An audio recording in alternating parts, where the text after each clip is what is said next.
행복의 언어가 물결치는 가정 시리즈 첫 번째 시간입니다.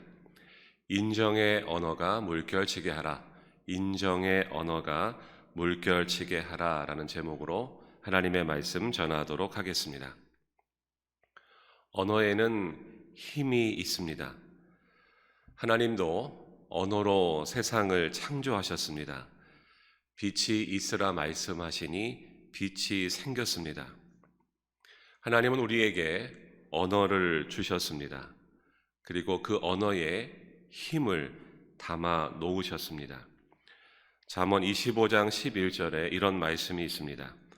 경호에 합당한 말은 아로 새긴 은쟁반의 금사관이라.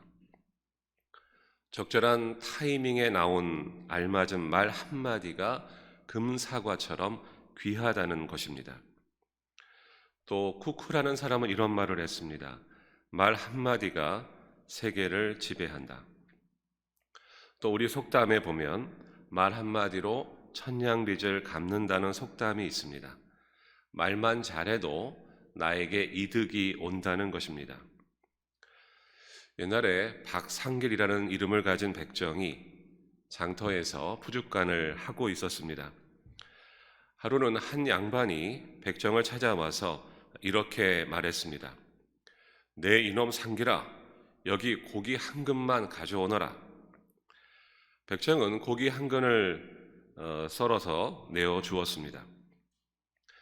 잠시 후에 다른 양반이 찾아와서 이렇게 말하였습니다. 여보게 박서방, 여기 고기 한 근 갖다 주게. 백정은 고기를 먼저 번 양반의 것보다도 큼직하게 썰어서 그 양반에게 내어 주었습니다. 그것을 보고 첫 번째 양반이 벌컥 화를 냈습니다. 예키 못난 놈아, 어찌하여 저 양반의 것은 크고 내 것은 이리도 작단 말이더냐. 그러자 백정이 웃으면서 대답했습니다. 대감께서 사가신 고기는 상길이가 드린 것이고 저분이 사가신 고기는 박서방이 드린 것이옵니다. 어찌 같을 수가 있으리까? 그 양반은 얼굴이 빨개져서 아무 말도 하지 못하였습니다. 이것이 바로 말 한마디로 천냥빚을 갚는다는 의미입니다. 말 한마디만 잘해도 고기 근수가 달라집니다. 이처럼 언어는 창조적이고 긍정적인 능력을 나타낼 수 있습니다. 그런가 하면 언어는 또한 파괴적이고 부정적인 힘을 나타낼 수도 있습니다. 몸에 난 상처는 시간이 지나면 아물지만 말로 받은 상처는 쉽게 아물지 않습니다. 그래서 몽골 속담에 보면 칼의 상처는 아물어도 말의 상처는 아물지 않는다고 했습니다. 또 시라크의 지혜라는 책에 보면 이런 말도 있어요. 칼에 맞아 죽은 사람이 많지만 혀에 맞아 죽은 사람은 더 많다. 공감하시죠? 저도 인생을 돌아보면 말로 상처를 주고받았던 경우가 참 많았다는 것을 보게 됩니다. 가정에서도 창조의 언어, 행복의 언어보다는 상처의 언어, 파괴의 언어를 사용할 때가 참 많습니다. 그런데 문제는 언어에 능력이 있단 말이죠. 그래서 내가 하는 말이 누군가에게 영향을 미쳐요. 사람이 하루에 사용하는 단어가 남자는 약 2만 5천 단어 정도가 되고 여자는 약 3만 단어 정도가 된다고 합니다. 책으로 따지면 약 50페이지의 분량이에요. 많은 양이죠. 우리는 서로 많은 언어를 주고받으며 살아갑니다. 가정에서 또 일터에서 만나는 사람들과의 관계 속에서 말을 통해서 소통하며 살아갑니다. 언어에는 능력이 있기 때문에 우리가 사용하는 언어를 행복의 언어, 창조의 언어, 긍정의 언어로 바꿀 수 있다면 행복이 물결칠 것입니다. 여러분의 가정이 행복이 물결치는 곳이 되게 하려면 어떤 주변의 환경을 바꾸는 것보다 여러분의 언어의 환경을 먼저 바꾸어 보시기 바랍니다. 아무리 돈이 많은 가정이라도 서로 부정적으로 말하고 상처를 주고받는 가정이라면 그 가정은 행복하지 않습니다. 여러분의 가정을 행복하게 하는 것은 어찌 보면 단순해요. 돈을 많이 벌어다 주기 전에 여러분의 언어를 먼저 바꾸어 보시기 바랍니다. 언어를 바꾸면 여러분 가정에 행복이 물결치게 됩니다. 가정뿐만이 아니죠. 여러분 중에는 이미 자녀들이 다 출가했고 또 여러 가지 이유로 싱글로 살아가는 분들도 계실 거예요. 오늘부터 시작되는 이 시리즈 설교는 가정뿐만이 아니라 모든 인간관계 속에서 적용할 수 있는 설교예요. 그런 분들은 이 시리즈 설교를 여러분의 다양한 인간관계 속에서 한번 적용해 보시기 바랍니다. 모든 인간관계 속에서, 그것이 일터에서의 인간관계이든 교회에서의 인간관계이든 어떤 언어를 서로에게 사용하느냐가 행복을 물결치게 만들 수 있습니다. 그래서 오늘부터 5번에 걸쳐서 행복의 언어 5가지를 배울 것입니다. 첫 번째는 인정의 언어, 두 번째 감사의 언어, 세 번째 배려의 언어, 네 번째 공감의 언어, 5번째 사과의 언어입니다. 인정의 언어는 잘했어요 라고 말해주는 것입니다. 감사의 언어는 고마워요 라고 말해주는 거예요.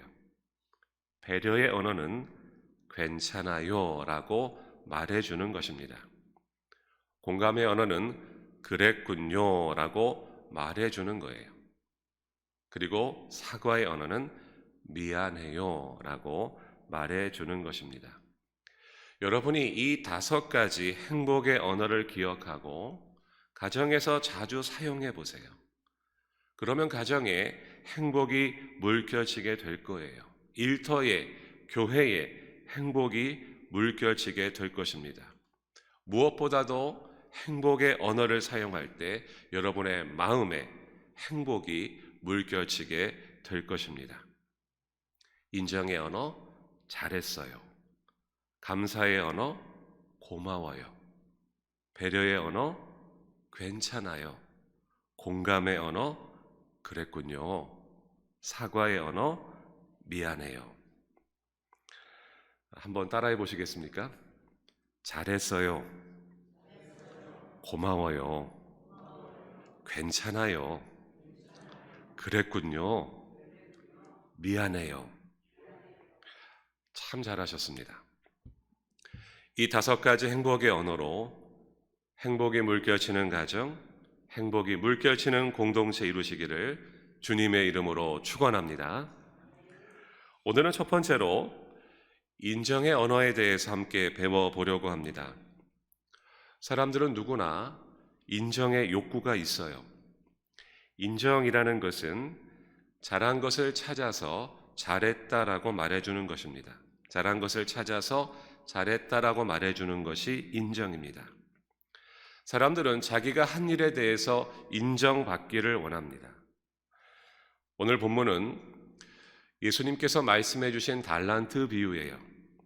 어떤 주인이 여행을 떠나가면서 자기 종들을 불렀습니다. 그리고 자기 재산을 그들에게 맡겼죠. 그런데 각 종의 능력에 따라서 한 종에게는 5달란트를 맡겼고 또 한 종에게는 2달란트를 맡겼어요. 그리고 마지막 종에게는 1달란트를 맡겼어요. 그리고 주인은 여행을 떠났습니다. 그런데 주인에게 달란트를 받은 종들의 반응은 달랐죠. 5달란트와 2달란트를 받은 종은 그 돈으로 열심히 장사를 했습니다. 그래서 돈을 더 벌었어요. 그리고 1달란트 받은 종은 그냥 그 돈을 땅에 묻어두었어요. 나중에 주인이 여행을 마치고 돌아왔습니다. 그리고 그동안 종들이 그 돈으로 무엇을 했는가를 살펴보았어요. 그리고 받은 달란트로 열심히 장사를 해서 이윤을 남긴 2 종을 이 주인이 칭찬합니다. 오늘 본문 마태복음 25장 23절은 2달란트로 2달란트를 더 남긴 종을 주인이 칭찬한 내용입니다. 오늘 본문 23절을 다시 한번 보겠습니다. 그 주인이 이르되 잘하였도다 착하고 충성된 종아 내가 적은 일에 충성하였음에 내가 많은 것을 내게 맡기리니 내 주인의 즐거움에 참여할지어다 하고, 이 주인은 2달란트로 열심히 일을 해서 2달란트를 더 남긴 종을 칭찬했어요. 잘하였도다, 잘했다. 주인은 이 종이 잘한 것을 찾아서 잘했다라고 인정을 해 주었어요. 너 잘했어. 너는 지금 잘한 거야. 참 잘했다. 인정하는 말이죠. 칭찬하는 말이에요. 그런데 23절과 똑같은 내용이 21절에 나와요. 바로 5달란트로 5달란트를 더 남긴 종에게 주인은 똑같이 칭찬했습니다. 21절을 보겠습니다. 그 주인이 이르되 잘하였도다 착하고 충성된 종아 네가 적은 일에 충성하였음에 내가 많은 것을 내게 맡기리니 내 주인의 즐거움에 참여할지어다 하고, 여러분 이 주인을 한번 잘 들여다보십시오. 이 주인은 더 많이 남겼다고 더 칭찬하고 덜 남겼다고 나무라지 않았습니다. 이 주인은 두 종을 비교하지 않았어요. 이 주인은 각 종들이 잘한 것에 초점을 맞췄어요. 그리고 똑같이 칭찬했습니다. 사랑하는 성도 여러분, 남을 인정하고 칭찬할 때 중요한 것은 남과 비교하지 않는 것입니다. 하나님은 여러분을 다른 사람과 비교하지 않으세요. 그저 여러분 자체가 잘한 그것을 인정하시고 칭찬하세요. 잘하였도다. 누구와 비교해서 더 잘했느냐가 아닙니다. 여러분이 하나님 앞에 충성하고 행한 그 일 자체를 칭찬하세요. 저처럼 하나님의 말씀을 준비하여 여러분에게 영의 양식을 먹이려는 목회자의 모습을 하나님께서는 분명 칭찬하실 거예요. 잘하였도다. 그렇다면 주차 봉사를 하고 성가대를 하고 안내위원을 하고 식사를 준비하고 교회에 보이지 않는 곳에서 누가 알아주지도 않는 그 자리에서 주님의 사명을 감당하는 한 분 한 분을 하나님께서는 어떻게 보실까요? 똑같이 칭찬하세요. 잘하였도다. 칭찬이라고 하는 것은 남과 비교해서 더 잘한 사람을 칭찬하는 것이 아니에요. 각 사람이 잘한 것을 찾아서 그 잘한 것을 각 사람에게 칭찬해 주는 거예요. 남보다 잘한 것을 인정해 주는 것이 아니에요. 그 사람 자체가 잘한 것이 있다면 그것을 찾아서 인정하고 칭찬해 주는 거예요. 예를 들어서 어느 날 여러분의 남편이 설거지를 해 주었습니다. 그런데 내가 닦을 때보다 참 엉성하게 닦았어요. 대부분 그럴 확률이 높죠. 여러분, 대부분의 남자들은 꼼꼼하지 못합니다. 꼼꼼하게 닦는 남자들은 극소수에 불과합니다. 그런데 그런 극소수의 남자와 내 남편을 비교하면서 왜 이렇게밖에 못 닦냐, 차라리 설거지를 하지 말아라, 그렇게 말하면 안 된다는 거예요. 남자가 설거지를 한 것 자체가 위대한 겁니다. 이 조선시대에는 남자가 부엌에 들어가면 안 됐어요. 부엌 일은 여자가 할 일이었다고요. 남자는 부엌에 들어가면 안 된다고 여겼습니다. 그런 시대도 있었는데 지금 남편이 부엌에 들어가서 설거지를 한 거예요. 그것 자체가 위대한 일이에요. 우리 자매님들께 여쭤보겠습니다. 자, 남편이 부엌에 들어가 설거지를 했다. 당연한 일일까요? 위대한 일일까요? 대답을 못 하시네요. 위대한 일이에요. 아멘이시죠? 네. 그럴 때는 남과 비교하지 말고 그 설거지를 한 행위 자체를 칭찬해 주세요. 이 고무장갑 낀 것 자체를 칭찬해 주세요. 무언가를 돕겠다고 그 싱크대 앞에 서 있는 것 자체를 칭찬해 주시라는 거예요. 남자들은 자기가 한 일에 대해서 인정을 받을 때 힘을 얻습니다. 남자들은 지적을 받아서는 절대로 교정되지 않습니다. 절대로입니다. 지적으로는 남자를 고치지 못해요. 이것은 제 말이 아니라 전문가들의 말이에요. 화성에서 온 남자, 금성에서 온 여자를 쓴 남녀관계 전문가 존 그레이 박사가 이런 말을 했습니다. 지적으로 남자를 변화시키려는 노력을 당장 그만두라. 여성들에게 이렇게 조언을 했어요. 그러니까 이미 임상적으로 지적을 통해서 남자를 변화시키지 못한다는 거예요. 그럼 남자는 어떻게 변화하느냐? 바로 인정받을 때 변화됩니다. 지혜로운 아내는 남자를 지적하는 아내가 아니라 남자를 인정해 줄 아는 아내입니다. 남자를 인정받을 때 힘이 나요. 인정받을 때 나를 인정해주는 그 사람을 위해서 더 잘하고 싶어요. 남자들은 아내가 잘한다라고 칭찬해주면 더 잘하게 되는 동물입니다. 남편이 설거지를 좀 꼼꼼하게 하기 원하신다면 지적하지 마시고 칭찬을 해주세요. 밤에 내가 몰래 한 번 더 닦는 일이 있다 할지라도 설거지한 그 행위 자체를 칭찬해 줘보세요. 여보, 설거지를 해주다니. 당신 정말 멋진 남편이에요. 정말 대단해요. 고마워요. 남자는 인정받을 때 더 힘이 나고 나를 인정해주는 사람을 위해서 더 많은 것을 희생하게 되어 있습니다. 오늘 글에 보니까 왜 남자들이 룸사롱에 가는가 하면 이 거짓말이라도 인정받고 싶어서 간다는 거예요. 거기 가면 무조건 나를 인정해주고 칭찬해준다는 거예요. 그것이 거짓말일지라도 칭찬받고 인정받고 싶은 것이 남자의 욕구예요. 여러분의 남편을 인정해 주세요.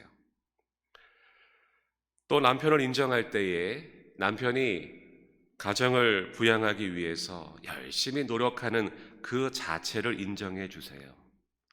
가족을 부양하기 위해서 열심히 일하는 것 자체가 대단한 겁니다. 남자들이 일하는 일터는요, 전쟁터예요. 때로는 자존심이 무너집니다. 때로는 억울한 일을 당해요. 엄청난 스트레스에 시달려요.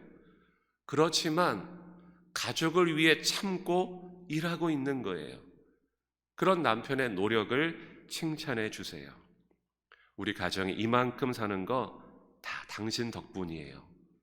너무 고마워요. 아내 여러분, 남편이 벌어오는 만큼 남편을 대하지 마세요. 그것은 성경적이지 않습니다. 남편이 가정을 위해서 노력하고 있다면 그것 자체를 인정하고 칭찬해 주세요. 남편은 자신을 인정해주는 아내를 위해서 더 큰 희생도 하게 되는 것입니다. 또 남편 여러분, 아내들도 인정이 필요합니다. 아내가 가정을 위해 헌신해 주는 것에 대해서 인정해 주세요. 여러분을 위해 밥을 해주는 것, 우리 형제님들께 여쭤보겠습니다. 아내가 여러분을 위해 밥을 해주는 것, 당연한 건가요? 고마운 건가요? 말씀 잘하세요. 예, 고마운 거예요. 너무 고마운 거예요. 그것을 인정해 주세요. 여보, 당신이 이렇게 매일 밥 해주고 자녀들 돌봐주고 당신의 헌신 덕분에 내가 지금까지 사는 것 같아. 너무 고마워요. 칭찬은 잘못한 것이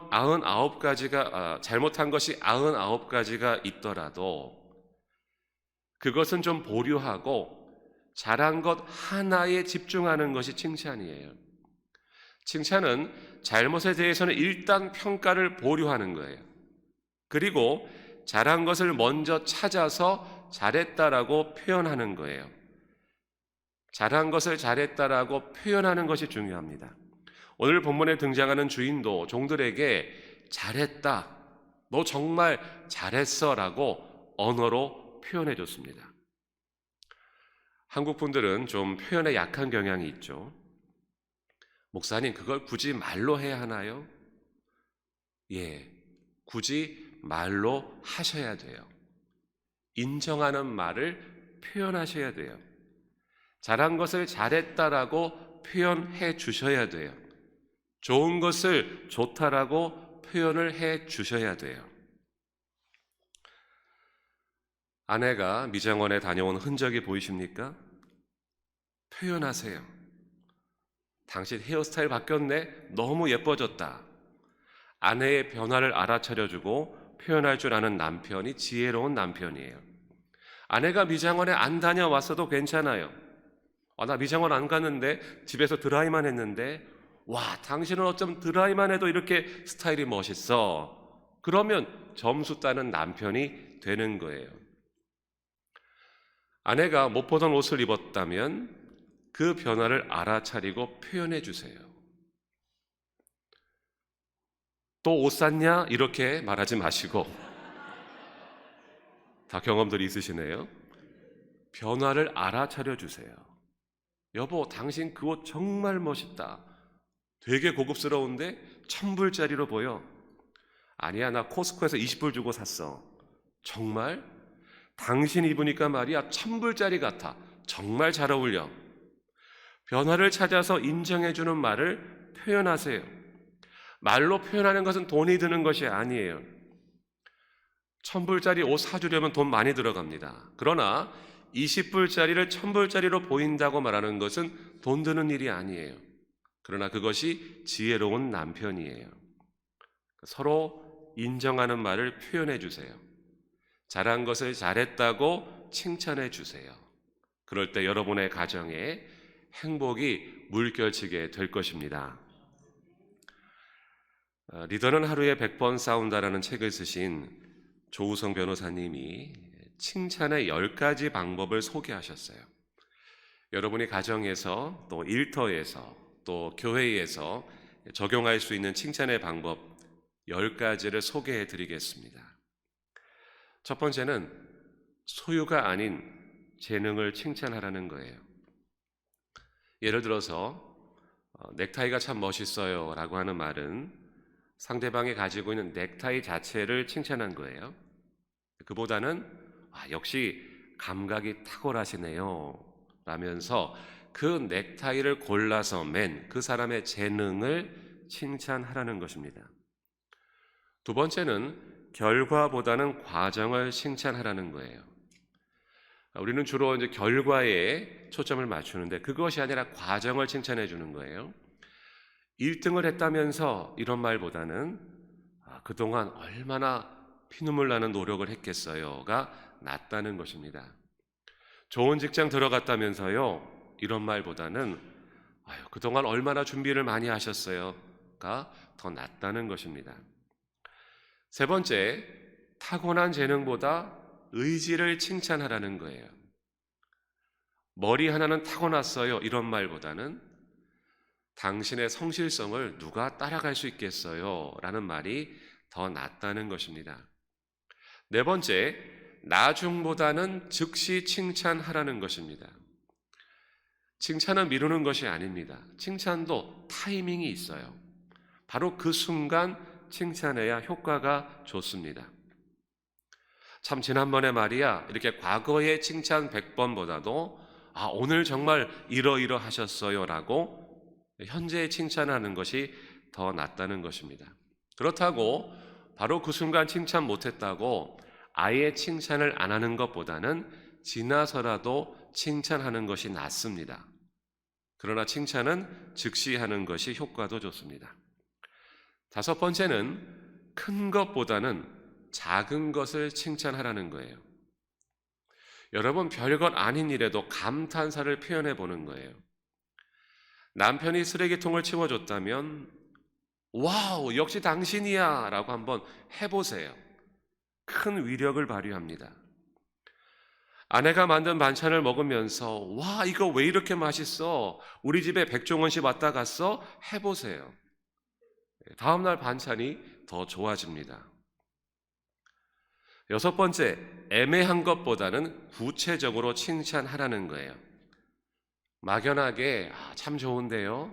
이런 말보다는 오늘 옷 색깔이 오늘 날씨와 너무 잘 어울리세요 라고 말하는 것이 훨씬 낫다는 거예요. 상황을 구체적으로 제시하는 것이 좋습니다. 일곱 번째, 사적으로 하는 것보다 공개적으로 칭찬하라는 것입니다. 물론 개인적으로 칭찬하는 것도 좋습니다. 그러나 어떨 때는 혼자보다는 여럿이 있는 자리에서 공개적으로 칭찬하는 것이 더 나을 때가 있습니다. 특히 장본인이 없을 때 남긴 칭찬은 그 호응 가치가 2배가 된다고 합니다. 여덟 번째, 말로만 그치지 말고 보상으로 칭찬하라는 것입니다. 칭찬을 말로 하지만 더 나아가서 때로는 물질적 보상을 해주시면 명품 칭찬이 됩니다. 아홉 번째, 객관적인 것보다 주관적으로 칭찬하라는 거예요. 이 말은 참 좋으시겠어요 라는 동감의 그런 말보다는 좀 더 내가 당신의 상황에 내가 주관적으로 동감하고 있다는 뜻으로 아유, 제가 더 신바람이 나네요, 이렇게 바꾸어서 이야기해 볼 수 있습니다. 어떤 분의 자녀가 잘 되었다는 소식을 들었을 때 얼마나 좋으세요? 이런 표현보다는 정말로요? 제가 더 신바람이 나네요, 이런 표현이 더 낫다는 것입니다. 마지막 열 번째, 남을 칭찬하면서 가끔 격조 있게 자신도 칭찬하라는 것입니다. 여러분, 자신을 업신여기면 그 누구도 나를 높이지 않습니다. 자신을 칭찬할 수 있는 사람이 남도 칭찬할 수 있는 거예요. 한번 자신을 칭찬해 보세요. 이번에 훌륭했어. 정말 멋있었어. 넌 참 대단해. 잘했어. 스스로 자신을 격조 있게 칭찬해 보세요. 자신을 칭찬할 수 있는 사람이 남도 반드시 칭찬하게 되어 있습니다. 사랑하는 성도 여러분, 하나님은 우리를 인정하시고 칭찬하시는 분이세요. 오늘 본문에서 주인이 종에게 했던 말, 잘했다, 너 참 잘했어, 이 칭찬은 바로 여러분을 향한 하나님의 말씀이에요. 아무개야, 인생의 어려움 속에서도 나를 믿고 의지하는 너의 모습 참 훌륭하다. 오늘 예배의 자리에 나온 것 참 잘했어. 그 인생의 역경 속에서 믿음으로 견디고 또 견디는 너의 그 모습, 예수 그리스도의 십자가의 견딤을 생각나게 하는구나. 정말 장하다. 참 잘하고 있다. 여러분은 하나님께 인정받고 칭찬받는 존재이십니다. 그리고 하나님은 우리를 그렇게 인정하시면서 우리를 세상으로 보내십니다. 남을 인정해주고 남을 칭찬하며 사는 것도 하나님의 귀한 일입니다. 가정에서 인정의 언어가 물결치게 하십시오. 여러분의 입술에서 인정의 언어, 칭찬의 언어가 물결쳐 나오게 해보십시오. 여러분의 가정에 행복이 물결치게 될 것입니다. 여러분의 공동체에 행복이 물결치게 될 것입니다. 인정의 언어로 가정을 행복하게 하는, 여러분의 공동체를 행복하게 하는, 하나님께 인정받는 여러분이 다 되시기를 주님의 이름으로 간절히 축원합니다.